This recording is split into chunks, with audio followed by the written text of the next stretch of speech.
You'll make yourself ill.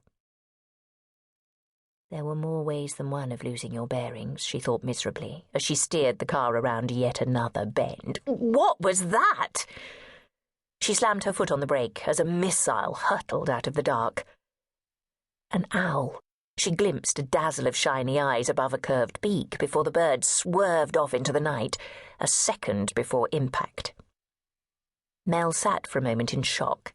Then, her heart still thumping, eased her foot off the brake, and the car rolled forward once more, only for her to lurch to a stop again around the next corner.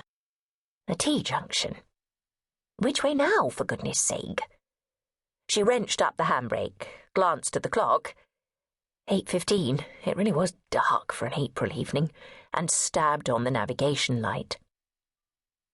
In the weak beam, Mel squinted at Patrick's map, flexing her neck and shoulders against the beginnings of a headache. Her finger traced the faint lines of roads all running into one another, then along the one she was seeking. It zigzagged past Merryn Hall, before turning left through the village of Lamorna, and down to Lamorna Cove itself. She wound down the window and leaned out, shivering, peering through the rain for a signpost, a landmark to match up with the map. But there was nothing. She must be very near Lamorna now, surely, but if she wasn't careful, she might be driving around all night. She took her duffel bag from the passenger well and scrabbled about for her mobile, then tapped in the contact number Patrick had underlined at the top of the map. The words "no network coverage" flashed up on the screen. I wish Jake were here. The treacherous voice crept unbidden into her mind. Jake had a knack with maps and cars, as well as with cats and televisions. Unfortunately, in the end, he hadn't had a knack with Mel. Jake was gone, and she would have to get out of this mess by herself. The thought gave her resolve. It was a nuisance, but she would just have to retrace her route. Hoping another car wasn't going to careen around the corner at this particular moment, she executed a 5-point turn in the small space available and set off back the way she had come. Luck was on her side, for after a few minutes she found what she had missed the first time, a narrow road leading off to the left. Lamorna was in a valley, so her hopes rose when the road started to wind downhill, the hedges towering on either side. After a while, the slope became steeper, the twists in the road more regular, and every ounce of her concentration was required to keep the car on the road. At least the rain seemed to be easing.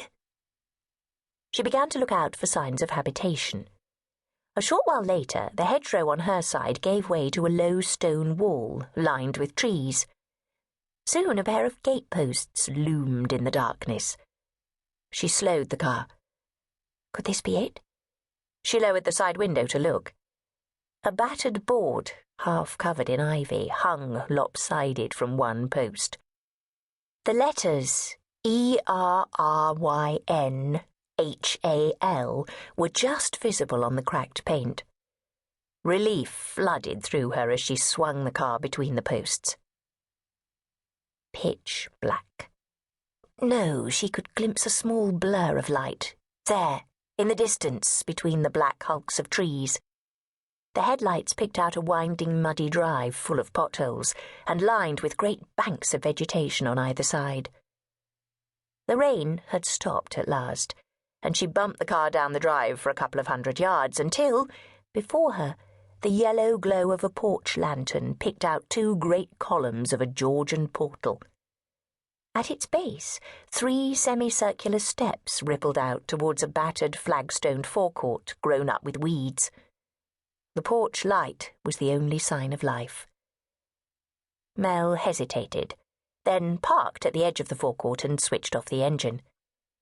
She sat for a moment listening, gazing around, trying not to think about all those corny gothic horror films she had watched as a teenager, the ones in which the heroine arrives at the dark, deserted castle on a stormy night seeking sanctuary, only for the front door to creak open and the terror to begin. Pull yourself together, she thought. There are no vampires in Cornwall. As far